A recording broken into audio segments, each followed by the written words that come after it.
Hello students, welcome to tech study with learn channel.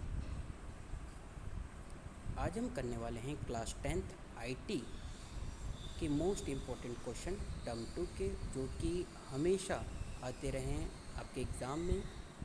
तो आज का वीडियो पार्ट 1 है। आज की वीडियो में हम यूनिट 3 डीबीएमएस के मोस्ट इम्पोर्टेंट क्वेश्चन के बारे में समझेंगे। तो फर्स्ट क्वेश्चन देखते हैं यहाँ पे। Right the name of some well known और सॉफ्टवेयर डीबीएमएस, यानी कि डीबीएमएस के कोई वेल नोन सॉफ्टवेयर के नाम लिखने हैं। जैसे कि आपका डीबीएमएस में क्या क्या सॉफ्टवेयर हो सकते हैं, जैसे कि ओरेकल है, IBM DB2, Microsoft SQL server, Microsoft Access, MySQL, FoxPro, SQLite etcetera. तो आप कोई से भी सॉफ्टवेयर के नाम लिख सकते हो। अगर आपको कोई और सॉफ्टवेयर का नाम पता है तो वो भी आप लिख सकते हो। सेकंड क्वेश्चन, ये भी हमेशा पूछा जाता है, ये आपके MCQ टाइप में आ सकता है, या फिर क्योंकि ये आपका रिटन टेस्ट होगा तो इसमें आपको चॉइस नहीं मिल सकती। जहाँ तक ये पॉसिबल है कि आपके पास चॉइसेस ना आए, तो इसलिए प्लीज़ इसको याद रखना। ये क्वेश्चन इस तरह से आ सकता है। Dash database is a type of database that store data in several table. वो डाटाबेस, वो एक तरह का डाटाबेस होता है जो कि डाटा को स्टोर करता है कई सारे टेबल के अंदर। तो उसे क्या बोला जाता है? उसे रिलेशनल डाटाबेस बोला जाता है। ओके। क्वेश्चन नंबर 3 देखिए। Aditya want to create connection between 2 or more table. Aditya 2 या उससे ज़्यादा टेबल में कनेक्शन करना चाहता है। सजेस्ट, हमें एक सजेस्ट करना है कि वो टास्क क्या होगा जिससे वो टास्क कंप्लीट हो सके, तो उसे कहते हैं रिलेशनशिप्स। ओके। फोर्थ क्वेश्चन देखिए। Well known DBMS include Oracle.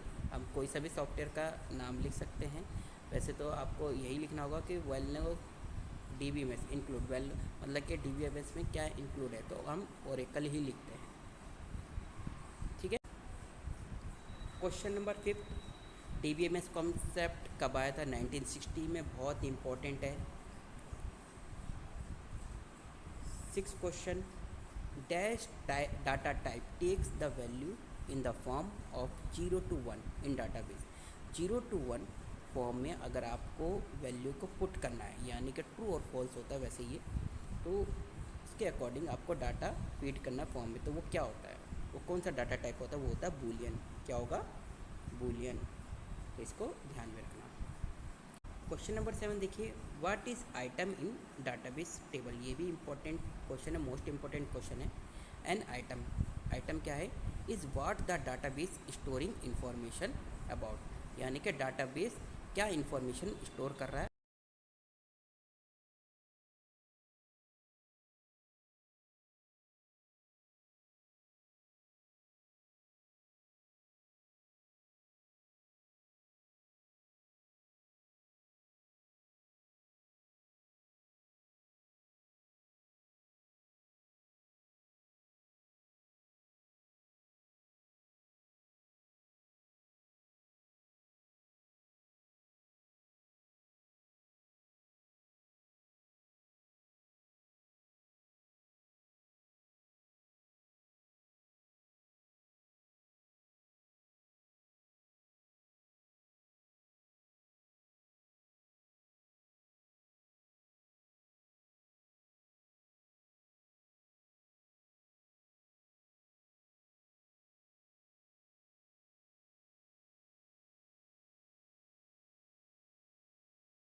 Question number 17 देखेंगे, what is DBMS, explain any two advantage of DBMS. DBMS क्या होता है और उसकी दो एडवांटेज बताइए। तो आप कोशिश करें, ट्राई करें कि आप दो एडवांटेज याद ना करें, आप 4 to 5 एडवांटेज ज़रूर याद करें। तो आपको डीबीएमएस की फुल फॉर्म पता होनी चाहिए। सबसे पहले डीबीएमएस का मतलब क्या होता है, database management system. Okay, then आप इसके बाद आपको डेफिनेशन लिखनी है। ये एक तरह का सॉफ्टवेयर पैकेज होता है जो कि कंप्यूटर प्रोग्राम के साथ कंट्रोल करता है ताकि वो क्रिएट कर सके, मेंटेन कर सके एंड यूज़ कर सके किसको, integrated collection of data record को, जो भी डाटा रिकॉर्ड किया जाता है उसको, और फाइल्स को और दूसरे ऑब्जेक्ट को। It allow organization to convenient develop database for various application. ये क्या करता है, ऑर्गेनाइजेशन को कन्वीनियंटली डेवलप डाटाबेस प्रोवाइड करता है ताकि वो दूसरी एप्लीकेशन के साथ इसे यूज़ कर सके। ओके, अब इसकी एडवांटेज देखनी है आपको। रिड्यूस डाटा रेडंडेंसी, इसका मतलब आपको देखना है the database management system contain multiple file, बहुत सारी फाइलें होती है इसमें, that are to be store in many different location, जो कि बहुत सारी डिफरेंट लोकेशन में स्टोर होती है सिस्टम में, और इवन अक्रॉस मल्टीपल सिस्टम, या तो सिस्टम में होती है या फिर बहुत सारे सिस्टम होते हैं। Because of this there were sometimes multiple copies of the same file which led to data redundancy। तो इसकी वजह से कई बार क्या होता है, इस तरह की प्रॉब्लम आ सकती है कि मल्टीपल कॉपी बनने की, मतलब कि सेम डाटा रिकॉर्ड होने की प्रॉब्लम आती है।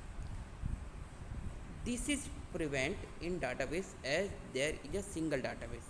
तो इस ये वाली जो प्रॉब्लम होती है ना, ये इसमें शॉर्ट आउट हो चुकी है, यानी कि ख़त्म हो चुकी है, क्योंकि डाटाबेस क्या एक सिंगल डाटाबेस है and any change in it is reflected immediately. और कोई भी अगर एक टेबल के अंदर चेंज होता है और वो दूसरे टेबल से लिंक है तो ऑटोमेटिकली उसमें भी चेंजेस आ जाते हैं। ओके, तो इस वजह से यहाँ पे डुप्लीकेसी ऑफ डाटा नहीं हो पाता है, तो चांसेस ना के बराबर रहते हैं। ओके, नेक्स्ट इसमें आता है डाटा इंटीग्रिटी। डाटा इंटीग्रिटी का मीन्स क्या होता है, data is accurate and consistent in database. Data हमेशा एक्यूरेट होता है और कंसिस्टेंट होता है। It is very important as there are multiple database in DBMS. ये बहुत इंपॉर्टेंट होता है क्योंकि मल्टीपल हम डाटाबेस स्टोर करते हैं डीबीएमएस में, so it help produce correct result. तो ये डाटा इंटीग्रिटी इसमें मदद करता है करेक्ट रिजल्ट प्रोवाइड करने में। नेक्स्ट इसमें आता है data sharing. In database the user can share data among the user खुद अपने अकॉर्डिंग डाटा को शेयर कर सकता है। Data can be shared for multiple purpose with user located different geographical location. तो जो डाटा होता है वो शेयर किया जा सकता है मल्टीपल पर्पस के लिए, अगर यूज़र डिफरेंट लोकेशन पर है, ठीक है। तो इसे हम रिमोटली यूज़र के मतलब रिमोट यूज़र को रिमोटली इसे शेयर कर सकते हैं, यानी कि जैसे कनेक्टेड है, इंटरनेट के थ्रू कनेक्टेड है या किसी और रिमोट डिवाइस के थ्रू कनेक्टेड है, उसके ज़रिए हम इसे भेज सकते हैं ताकि वो इसे एक्सेस कर सके, एक साथ डाटाबेस को यूज़ कर सके। अगला आता है data security is an important concept of database. ये बहुत इंपॉर्टेंट कॉन्सेप्ट है डाटाबेस का। ओनली ऑथराइज यूज़र ही इसे एक्सेस कर सकता है and their identity should be authenticate using user name and password. और इसको हम आइडेंटिफाई भी करा सकते हैं डाटा मतलब कि एक्सेस करने के लिए यूज़र नेम और पासवर्ड से, तो ऑथेंटिकेटेड हो जाता है। आप चाहे तो आईडी पासवर्ड भी डाल सकते हैं। प्राइवेसी, प्राइवेसी समझनी हमें। प्राइवेसी क्या है, the privacy rule in database state that only authorize. Privacy का मतलब क्या है कि सिर्फ ऑथराइज यूज़र ही इसे एक्सेस कर सकते हैं according to the privacy constraint. Okay, to secure data level are set in the database and a user can only view the data. अगर हम सेट कर देते हैं सिक्योर कर देते कि जितने भी हमने डाटा शेयर करा है दूसरे यूज़र के पास वो इसे एडिट ना कर सकते, हम वो भी सेट कर सकते हैं। तो सिर्फ यूज़र इसे व्यू कर सकते हैं, उसमें कोई चेंजेस नहीं कर सकते। Backup and recovery, database management system automatically take care of backup and recovery। database management system automatically जो भी डाटा होता है उसका खुद ही बैकअप और रिकवरी कर देता है। User don't need to backup data periodically, user को कोई ज़रूरत नहीं है कि वो टाइम टू टाइम डाटा का बैकअप ले, because this is taken care by the database, क्योंकि ये सब चीज़ किसके थ्रू होता रहता है, DBMS सॉफ्टवेयर के थ्रू होता रहता है। More over it also restore database after a crash system, और इसके अंदर अगर आपका जो डाटाबेस है रिस्टोर होता रहता है अगर आपका सिस्टम क्रैश भी हो जाए या फेलियर हो जाए, ठीक है ना, इस कंडीशन में भी आपका डाटाबेस रिस्टोर कर सकते हैं। नेक्स्ट इसमें देखते हैं डाटा कंसिस्टेंसी।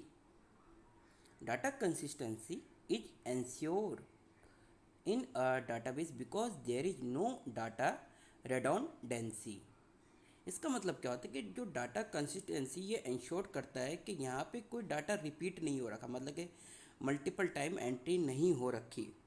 तो DBMS के ज़रिए हम क्या कर सकते हैं, डाटाबेस में अगर कोई यूज़र एक ही सेम टाइप का जो डाटा है वो बार बार एंटर करता है यानी कि सबमिट करता है, तो उसे रोकने में डाटा कंसिस्टेंसी बहुत ज़्यादा हेल्पफुल है। यानी कि ये मदद करता है कि मल्टीपल कॉपी सबमिट ना हो। ओके, उसके बाद question number 18, what is DML, write to DML statement. DML क्या होता है? DML सबसे पहले तो आपको फुल फॉर्म याद रखनी है। तो DML की फुल फॉर्म होती है data manipulation language, is a language that enable user to access and manipulate data in a database. DML क्या करता है, ये यूज़र को एक्सेस और मैनिपुलेट करने की पावर देता है डाटा को, कि वो यूज़र है ना डाटा को एक्सेस कर सके, मैनिपुलेट कर सके, कहाँ पे, डाटाबेस में। The goal is to provide efficient human interaction with a system. इसका गोल क्या है, ये एफिशिएंट इंटरेक्शन प्रोवाइड करता है ह्यूमन और सिस्टम के बीच में, यानी कि यूज़र सिस्टम को आसानी से ऑपरेट कर सके, जो भी उसके अंदर डाटाबेस का जो सॉफ्टवेयर या फॉर्म वो भर रहा है, फिल कर रहा है, तो उसे ईजिली उसे यूज़ कर सके, उसका इंटरेक्शन बना रहे। ये नहीं कि वो समझ ना पाए और उसे वहीं पर ही फॉर्म को छोड़ दे। इसके बाद आता है इसमें, यहाँ पे हमें समझना है कि डाटा मैनिपुलेशन क्या क्या इसमें इन्वॉल्व होते हैं। तो यही है कि DML की कोई भी दो स्टेटमेंट लिखे, तो यहाँ पे मैंने चारों स्टेटमेंट आपको बता रखे, तो इसमें से कोई सी भी दो स्टेटमेंट आपको याद करनी है, ठीक है। तो पहली स्टेटमेंट है आपकी सेलेक्ट स्टेटमेंट।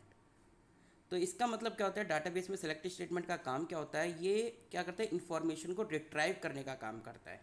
देन सेकंड है इंसर्ट स्टेटमेंट, ये न्यू इन्फॉर्मेशन को इंसर्ट करना हो डाटाबेस में। थर्ड डिलीट स्टेटमेंट, इन्फॉर्मेशन को अगर डिलीट करनी हो डाटाबेस में। फोर्थ अपडेट स्टेटमेंट, अगर कोई आपने ऑलरेडी कोई स्टेटमेंट लिख रखी है उसमें कुछ मिसप्रिंट हो गया है या गलती से कुछ रॉन्ग इन्फॉर्मेशन एंटर कर दिए तो उसे अपडेट आप कर सकते हो, अपडेट करके करेक्ट कर सकते हो। रेफरेंशियल इंटीग्रिटी, इसका मतलब क्या होता है, referential integrity is used to maintain accuracy and consistency of data in a relationship.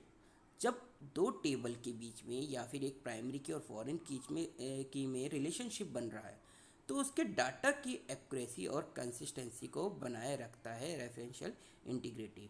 और रेफरेंशियल इंटीग्रिटी और क्या क्या करता है वो चीज़ हम यहाँ पे समझेंगे। ये कुछ चीज़ों को अवॉइड करके रखता है, क्या क्या, जैसे कि adding record to a related table if there is no associated record available in primary key table. अगर प्राइमरी की टेबल में कोई भी उससे कोई न्यू डाटा से रिलेटेड कोई पहले से डाटा अवेलेबल नहीं है, तभी वो ऐड करेगा रिकॉर्ड को, ठीक है। Second point, changing value in primary key if any dependent record are presented in associated table. अगर ऑलरेडी कोई डिपेंडेंट रिकॉर्ड अवेलेबल है तो primary key value automatic change होगी। Third, deleting record from a primary key table if there are any mismatching record related record available in associated table. वो क्या करेगा, primary की के जो रिकॉर्ड को डिलीट कर देगा अगर ऑलरेडी कोई मिसमैच रिकॉर्ड अवेलेबल है। ओके, इतना आया आप लोगों को समझ में। Question number 20, very very important, difference heat between forms and report. Forms और रिपोर्ट में क्या होता है, जो हम आप देखते हो कोई भी जॉब के लिए फॉर्म भरते हो या एडमिशन के लिए फॉर्म भरते हो, उसमें क्या होता है, ब्लैंक फील्ड होती है। ठीक है, आप उसमें नेम, फादर नेम, क्लास, ये सब चीज़ लिखते हो, अपनी एजुकेशन डिटेल लिखते हो। जब वो फॉर्म फिल हो जाता है उसके बाद जब फाइनल आपके पास जो रिपोर्ट निकल के आती है, जिसका आप प्रिंट आउट लेके रखते हो, उसे रिपोर्ट कहते हैं, और जो आप भरते हो उसे फॉर्म कहते हैं। ये तो था सिंपल लैंग्वेज है। अब हम क्वेश्चन के अकॉर्डिंग समझते हैं। A form provides an interface that allow user to enter, change and view the data in database table। ये फॉर्म क्या करता है, एक इंटरफेस प्रोवाइड करता है यूज़र को, ताकि यूज़र उसमें एंटर कर सके, डाटा को चेंज कर सकते और डाटा को देख सके। Forms are made up of element such as text box and label. जो फॉर्म होता है वो किससे बना होता है, जितने जो एलिमेंट इसमें यूज़ होते हैं वो टेक्स्ट बॉक्स और लेबल एलिमेंट यूज़ होते हैं। ठीक है ना, इनसे मिलकर फॉर्म बनता है। अब रिपोर्ट क्या कहती है, रिपोर्ट का मतलब क्या होता है, report are use to present data from table और queries in a format that can be printed. Report क्या होता है, जो भी हम डाटा जो प्रेजेंट होता है, जब हमने फॉर्म भरा उसके बाद जो डाटा हमारे सामने प्रेजेंट हो रहा है टेबल के थ्रू या क्वेरीज के थ्रू, ठीक है, जिसे हम प्रिंट आउट करते हैं, प्रिंट करते हैं। ठीक है, नेक्स्ट इसमें देखते हैं B point, we can make changes to data. हम डाटा में चेंजेस कर सकते हैं। फॉर्म के अंदर हम जब भी हम डाटा भरते हैं तो उसमें चेंजेस करते हैं, बट रिपोर्ट में हम ऐसा नहीं करते हैं। एक बार जब फॉर्म सबमिट हो जाता है उसके बाद रिपोर्ट निकल के आती है, उसमें हम कोई चेंजेस नहीं कर सकते। ठीक है, क्वेश्चन नंबर 21, ये रिपीट हो चुका है ऑलरेडी, ऊपर मैं बता चुका हूँ कि एंट्री रिक्वायर्ड और डिफ़ॉल्ट वैल्यू में क्या अंतर होता है और किस लिए काम आता है। एंट्री रिक्वायर्ड क्या होता है, अगर आप चाहते हो कि यूज़र को कि वो फील्ड को ब्लैंक ना छोड़े, उसे भरे ही भरे कंपलसरी कर दे, तो एंट्री रिक्वायर्ड के अंदर आपको यस आपको करना पड़ेगा। ठीक है, डिफ़ॉल्ट वैल्यू में क्या होता है कि आप चाहते हो कि यूज़र उस फील्ड में कुछ ना भरे, ऑलरेडी वो फील्ड होकर आए, तो वो डिफ़ॉल्ट वैल्यू कहलाई जाती है। ठीक है, तो ये बहुत इंपॉर्टेंट है, तो इसे ज़रूर करके जाए। फिर आता है, देखिए रेफरल इंटीग्रिटी दोबारा से आ चुका है, तो ये इम्पॉर्टेंट है, आप इसको पढ़ना ज़रूर। नेक्स्ट क्वेश्चन देखते हैं, what is DDL, mention any two DDL statement. तो DDL क्या होता है, डाटा डेफिनेशन लैंग्वेज, जिसे हम डाटा डिस्क्रिप्शन लैंग्वेज भी कहते हैं। ये सिमिलरली एक कंप्यूटर प्रोग्रामिंग लैंग्वेज के सिंटेक्स की तरह होता है।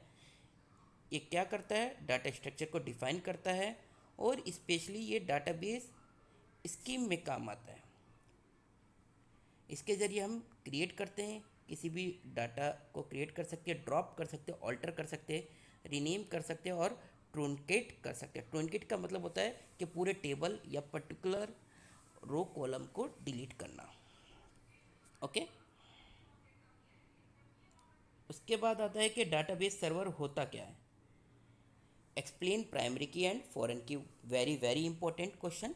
डाटाबेस सर्वर एक डेडिकेटेड कंप्यूटर होता है जिसके अंदर एक्चुअल डाटाबेस जो स्टोर होता है और run only DBMS and related software, और जिसमें DBMS और उससे संबंधित सॉफ्टवेयर रन करते हैं, वो डाटाबेस सर्वर कहलाया जाता है।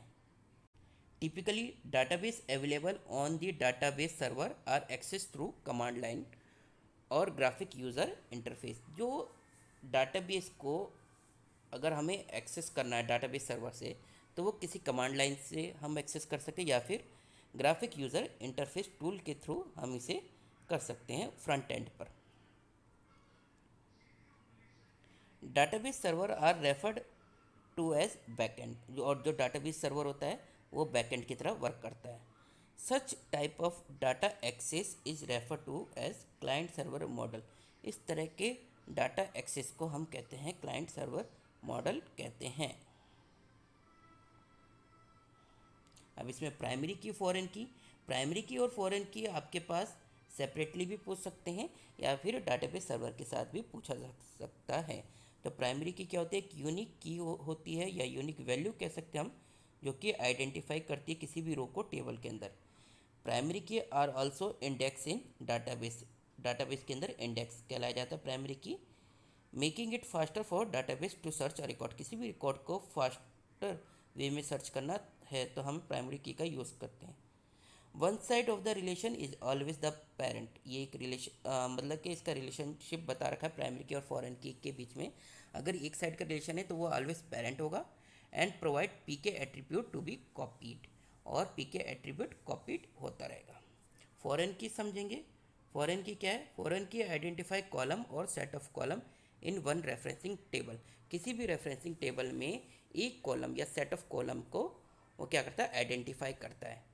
That refers to a column, और जो उसको रेफर करता है दूसरे कॉलम या फिर set of column in another reference table के अंदर। इसकी डेफिनेशन हम या फिर रिलेशनशिप भी आप कह सकते हो। फॉरेन की का रिलेशनशिप क्या है, मैनी साइड रिलेशन, अगर बहुत सारे रिलेशन हैं वो ऑलवेज हम उसे चाइल्ड बोलेंगे, इनटू विच फी के एट्रीब्यूट और कॉपीज, और वहाँ पे एफ के एट्रीब्यूट कॉपी होते रहेंगे। Question number 25, write down the steps for creating table in open office application, वो स्टेप लिखने जिससे टेबल क्रिएट हो सकता है। ठीक है, तो पहले तो टेबल की थोड़ी सी डेफिनेशन बता दीजिए। Tables are the basic building block of a database. You store the data in database in the form of table, आप अपना डाटा स्टोर कर सकते हो डाटाबेस के अंदर टेबल के फॉर्म में। ओके, इसको क्रिएट करने के लिए सबसे पहले डाटाबेस क्रिएट कीजिए, उसके बाद click on create table in design view, design view में जाइए। देन वो कहाँ पे मिलेगा, under the task and table design window appear के अंदर आपको वो मिलेगा। Specify field name, field name को स्पेसिफाई कराइए। Data type of the field को क्रिएट कीजिए और appropriate type of available under the field type drop down list, जो फील्ड टाइप के अंदर अप्रोप्रिएट टाइप को आप सिलेक्ट कीजिए। तो इन चीज़ों को करने के बाद आपका क्या होगा, टेबल क्रिएट हो जाएगा। Question number 26, very important, RDBMS relational database management system. इसमें आपको थोड़ी सी हिस्ट्री, थोड़ी सी डेफिनेशन इनको मिला के लिखना पड़ेगा अगर 3 मार्क्स का आता है तो रिलेशनल डाटाबेस मैनेजमेंट सिस्टम की सबसे पहले तो फुल फॉर्म लिखोगे। Is a database management system that is based on the relational model, जो कि रिलेशनल मॉडल के ऊपर बेस्ड होता है। और इसे फर्स्टली इंट्रोड्यूस किया था EF Codd of IBM San Jose research laboratory में काम करते थे। EF की एजर F कोडेड फुल फॉर्म है। ओके, तो इसको ज़रूर याद रखना। नेक्स्ट इसमें देखते हैं, the relational model of database management is a database model based on the first order periodic logic. ये फर्स्टली पीरियोडिक लॉजिक के ऊपर बेस्ड था। First formulated and proposed in 1969, 1969 में ये प्रपोज हुआ bye ager F Codd. Okay, in the relational model of database all data is represented in terms of, जो भी relational database के अंदर जो रिलेशनल मॉडल होता है उसमें डाटाबेस होता है, इसमें सारा का सारा डाटा किस टर्म में रिप्रेजेंट करेगा, ट्यूपल्स के अंदर करेगा। ट्यूपल्स का हम रो भी बोलते हैं, और ग्रुप इनटू रिलेशन, और या फिर ग्रुप में शो करेगा। A database organise in terms of the relation model is a relational database. जो भी डाटाबेस ऑर्गेनाइज होता है रिलेशनल मॉडल में उसको रिलेशनल डाटाबेस बोला जाता है। क्वेश्चन नंबर 27, ये एक प्रैक्टिकल क्वेश्चन है। इसके अंदर एक टेबल दे रखा है, टेबल का नाम नहीं है तो हम इसे टेबल ही मान के चलेंगे, और इसमें ये डाटा दे रखा है। इसे ध्यान से देखिए, हर कॉलम का नाम आइडेंटिफाई कर रखा ID से, डिपार्टमेंट से, देन OPD डेज से, एंड देन डॉक्टर नेम से। ओके, पहला क्वेश्चन आता है इसमें, ए आइडेंटिफाई सुटेबल प्राइमरी की को बताना कि इस टेबल में से प्राइमरी की कौन सी है, तो आंसर है इसका आईडी। आईडी क्यों होगा? क्योंकि ये एक यूनिक नंबर इसमें फीड हो रखा है, ठीक है, तो ये एक प्राइमरी की है। इसके बाद बी के अंदर क्या पूछा है? Add new record with the following data. New record feed करना है फॉलोइंग डाटा को लेकर, यानी कि ये डाटा आपको फीड करना है। तो जब भी आप डाटा फीड करते हो तो सबसे पहले आपके कॉलम के नेम लिखे जाते हैं, ओके, और उससे भी पहले टेबल लिखा जाता है, टेबल का नेम। यहाँ पे टेबल का नेम ही है तो इसलिए हम डायरेक्टली टेबल ही लिखेंगे। तो ये आंसर देखिए, टेबल, ब्रैकेट के अंदर ID, then department, then OPD days, and उसके बाद डॉक्टर नेम। और ये सारे जो कॉलम के नेम है सब डबल इन्वर्टेड कॉमा में आएंगे। उसके बाद ब्रैकेट क्लोज हो जाएगा और वैल्यू लिखेंगे। फिर उसके बाद ब्रैकेट ओपन होगा और उसके बाद जब हम वैल्यू फीड करेंगे, जो जैसे कि क्वेश्चन में बता रखा है, तो वो सारी वैल्यूज़ सिंगल इन्वर्टेड कॉमा में आएगी, ठीक है। उसके बाद ब्रैकेट क्लोज होगा, लास्ट में सेमीकोलन आएगा। उसके बाद सी देखते हैं, write select query to display record of those doctor whose OPD days are MWF। उन डॉक्टर का रिकॉर्ड डिस्प्ले कराना है जो कि MWF के अंदर आते हैं, ठीक है ना, जिनका यानी कि हम कह सकते हो ओपीडी डेज MWF है। तो हम कैसे करेंगे? सिंपल सा सेलेक्ट स्टार फ्रॉम टेबल। यहाँ पे टेबल का नाम नहीं तो हम स्टार फ्रॉम टेबल ही लिखेंगे, ठीक है ना। अगर टेबल का नाम होता तो टेबल का नेम लिखते हैं, okay. Then where OPD days equal to MWF, single inverted comma में, और उसके बाद सेमीकोलन। याद रहे, जैसा वैल्यू दे रखी है, नेम दे रखा, कॉलम का नेम दे रखा, अगर कैपिटल लेटर में तो कैपिटल लेटर में लिखेंगे, स्मॉल लेटर में तो स्मॉल लेटर में, ठीक है। क्वेश्चन नंबर 28 देखते हैं। ये भी प्रैक्टिकल क्वेश्चन है। इसके अंदर क्या करना है हमें? एक एयरलाइंस नाम का टेबल है, उसका हमें क्या करना है कि कॉलम बनानी, कोई भी 4 कॉलम बनानी है, उसका डाटा टाइप बनाना है। तो आप को क्या करना होगा? एक सिंपल सा टेबल बनाना है, उसके ऊपर हेडिंग, जो कॉलम की कॉलम हमने लिख देना और साइड में हम डाटा टाइप लिख देंगे। और जो फील्ड है जो हम लिखेंगे, जैसे कॉलम की हेडिंग होती है वो हम अलग अलग लिख देंगे। जैसे फ़्लाइट नेम लिख दें, यहाँ पे नंबर ऑफ़ पैसेंजर, एयरलाइंस लिख दिया, अराइवल टाइम लिख दिया, डिपार्चर टाइम और फेयर्स लिख दिया, ठीक है। अब क्वेश्चन ये आता है कि यहाँ पे एयरलाइंस क्यों लिखा? क्योंकि इसमें ये नहीं बताया गया कि टेबल का नाम एयरलाइंस है, ओके। अगर टेबल का नाम एयरलाइंस बताया हुआ होता तो हम एयरलाइंस को लेते नहीं, ठीक है। हमें सिर्फ एयरलाइन से रिलेटेड एक टेबल क्रिएट करना है।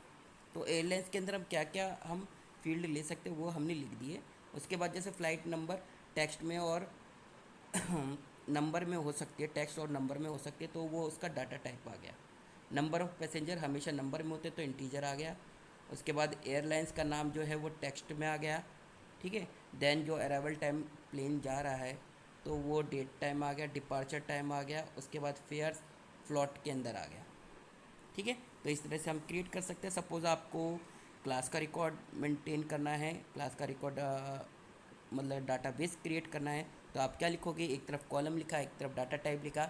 अब क्लास से रिलेटेड जैसे आप उसके सबसे पहले जो भी है टेबल है उसकी कॉलम के नेम रखोगे। तो नेम में क्या क्या आ सकता है? सबसे पहले आपका आएगा रोल नंबर या फिर student ID, then student name, then date of birth and category आ सकती है। तो रोल नंबर हमारा यूनिक होगा, ठीक है ना, तो वो हमारी प्राइमरी की कहलाई जाएगी, ओके। क्वेश्चन नंबर 29, यहाँ पे ध्यान से देखिए आप कि जिम नाम का टेबल है यहाँ पे दे रखा है और इससे रिलेटेड कुछ क्वेश्चन है, उसके हमें आंसर करने हैं। तो चलिए उसको करते हैं हम। इसमें पहला क्वेश्चन है, display the name of all the product in the store. Store के अंदर जितने भी प्रोडक्ट है उनके नेम डिस्प्ले कराने। तो select PR name from gym, इतना लिख देंगे। या फिर हम सेलेक्ट स्टार फ्रॉम टेबल का नाम हमारा जिम है, वेयर PR नेम, ठीक है ना। इस तरह से भी कर सकते, कैसे भी कर सकते। ऐसी बी क्वेश्चन है, display the name and unit price of all the product in the store. Unit price और नेम दोनों को डिस्प्ले करना है, ठीक है। तो हम कैसे करेंगे? Select PR name comma unit price from gym. ठीक है ना। फिर C display the name of all the product with the unit price less than 20,000, 20,000 से नीचे होनी चाहिए। ओके, तो हम क्या करेंगे, select P R name from gym where unit price less then 20 और उसके बाद सेमीकोलन लगा देंगे। याद रखिए कि जब भी आप आंसर लिखते हो, स्टेटमेंट लिखते हो या क्वेरी लिखते हो, कुछ भी लिखते हो, तो आप लास्ट में सेमीकोलन जरूर लगाएं। डी देखिए, display details of all product with unit price range 20,000 to 30,000। अब इसमें 20,000 से 30,000 के बीच में रेंज को डिस्प्ले करना है। तो 20,000 से बड़ी होनी चाहिए यानी कि ग्रेटर देन, और 30,000 से लेस देन होनी चाहिए। तो हम कैसे लिखेंगे, select star from gym where unit price greater than 20,000 और unit price less then 30,000, last में सेमीकोलन आ जाएगा। ठीक है। क्वेश्चन नंबर 30, टीचर का डाटा दे रखा है, इसके एक क्वेश्चन हम करेंगे। ये भी बहुत सिंपल है। जैसे कि पहला क्वेश्चन है, आपको इन्फॉर्मेशन शो करनी है आईटी टीचर की, तो कैसे करेंगे हम, select star from teacher, teachers table का नेम है, वेयर सब्जेक्ट इज़ कंप्यूटर और लास्ट में सेमीकोलन आ जाएगा। सेकंड देखिए, to list details of all teachers who is getting salary between 20,000 to 35,000। उन टीचर्स की डिटेल शो करनी है जिनकी जो सैलरी है 20,000 से और 35,000 के बीच में। तो हम कैसे करेंगे, select star from teacher where salary greater and equal to 20,000 but, या मतलब कि बट नहीं लगाएंगे, एंड लिखेंगे, and salary less than and equal to 35,000, last में सेमीकोलन आ जाएगा। सी देखिए, to display the subject of all the teacher whose age is more than 40 years, 40 years से अबव हो। तो यहाँ पे हम क्या करेंगे, select subject from teacher where as greater than का साइन आएगा 40 और लास्ट में सेमीकोलन आ जाएगा। डी देखिए, to display the list of names of all the teachers in alphabetical order, आपको अल्फ़ाबेटिकल ऑर्डर में देना है। तो हम क्या करेंगे, select star from teachers order by name, ठीक है, और लास्ट में सेमीकोलन आ जाएगा। तो ये तो था हमारा क्वेश्चन नंबर 30। अब हम क्वेश्चन नंबर 31 देखते हैं। 31 में दो पार्ट में डिवाइडेड है। पहला है स्ट्रक्चर दे रखा है, आइटम के नाम से टेबल है उसका, और उसके अंदर हमें टाइप लिखना है और साइज़ लिखना है। तो ध्यान से देखिए और समझिए। तो हम क्या लिखेंगे, देखिए जैसे आइटम नंबर है कॉलम में, अब इसका टाइप और साइज़ लिखना है। तो हम सिंपल सा, ये आइटम नंबर इंटीजर में हो सकता है तो इंटीजर लिख देंगे, देन उसका साइज़ 10 लिख देंगे, यानी कि 10 कैरेक्टर इसमें डाल सकते हैं। सेकंड देखिए, लास्ट नेम में, लास्ट नेम में यहाँ पे स्पेस नहीं है तो आपको लास्ट नेम लिखना है, एल नेम हो गया या कुछ भी लिख सकते हैं, स्पेस देके वेर कैर लिखोगे। ओके, देन 15 हमने यहाँ पे लिख दिया। उसके बाद प्राइस डेसिमल दे रखा है, प्राइस इसमें डेसिमल में दिखा रखा है, आप इंटीजर भी लिख सकते हो। इसमें 5,2 यानी कि 5 तो इसके नंबर होनी चाहिए, 5 डिजिट तक जाना चाहिए लेंथ जो होगी, और इसमें 2 डिजिट जो पॉइंट के बाद जो लिखती है वो 2 डिजिट तक जाएगा। ठीक है। देन इसमें क्वांटिटी में हमने इंटीजर ले लिया और 3 डिजिट का ले लिया। ठीक है। पार्ट बी देखिए, यहाँ पे एक टेबल दे रखा है आइटम के नाम से। अब इसके अंदर क्या करना है, पहला क्वेश्चन देखिए, display the total amount of each item, सभी आइटम का टोटल अमाउंट देना है, जो कि कैलकुलेट होगा कैसे, प्राइस मल्टीप्लाई होगा क्वांटिटी से, हर आइटम। तो यहाँ पे हमने आंसर में देखिए सेलेक्ट प्राइस और फिर स्टार का साइन लिखा है। तो यहाँ पे स्टार का साइन का मतलब क्या है, multiplication. Select price star quantity from item, जब ये दोनों मल्टीप्लाई होगा तो आंसर आएगा। उसके बाद कुछ टू में क्या पूछा गया है, display the detail of item whose price is less than 50, less than से मतलब कि 50 से नीचे होना चाहिए। तो select star from item where price less than 50। तो ये आंसर आपका होगा। तो इस तरह से प्रैक्टिकल क्वेश्चन है, आप प्लीज़ डिस्क्रिप्शन में ज़रूर जाइए, वहाँ पे आपको ये पीडीएफ फाइल भी मिल जाएगी, और जो एसक्यूएल और क्वेरी हम जिसे बोलते हैं उसके सिंटैक्स भी मिल जाएंगे विद एग्जांपल, तो उनको ज़रूर पढ़ें। टोटल आपकी ये 3 पार्ट में मैं आपके पास वीडियो शेयर करूँगा। पहला पार्ट है ये, पार्ट 2 आपके पास तुरंत मिल जाएगा और पार्ट 3 भी मिल जाएगा। पार्ट 2 में हम यूनिट 4 समझेंगे, वेब एप्लीकेशन एंड सिक्योरिटी, और पार्ट 3 के अंदर हम एम्प्लॉयबिलिटी स्किल बुक की दोनों यूनिट जो लास्ट यूनिट है वो करेंगे। तो होपफुली आपको आज की वीडियो समझ में आई होगी। ये बहुत इंपॉर्टेंट क्वेश्चन आंसर है, प्लीज़ इसे रिपीट मोड में ज़रूर देखें। और अगर आपको वीडियो पसंद आई है तो प्लीज़ इसे लाइक करें, शेयर करें और चैनल को सब्सक्राइब करना ना भूलें। और बाकी स्टूडेंट तक भी ये वीडियो ज़रूर शेयर करें, ताकि उन्हें, अगर जिन बच्चों को मार्क्स अच्छे स्कोर करने हैं यानी कि अच्छे नंबर चाहिए, तो प्लीज़ इस वीडियो को ज़रूर देखें, क्योंकि ये बहुत मोस्ट इम्पॉर्टेंट क्वेश्चन आंसर है। तब तक ले thank you and have a nice day.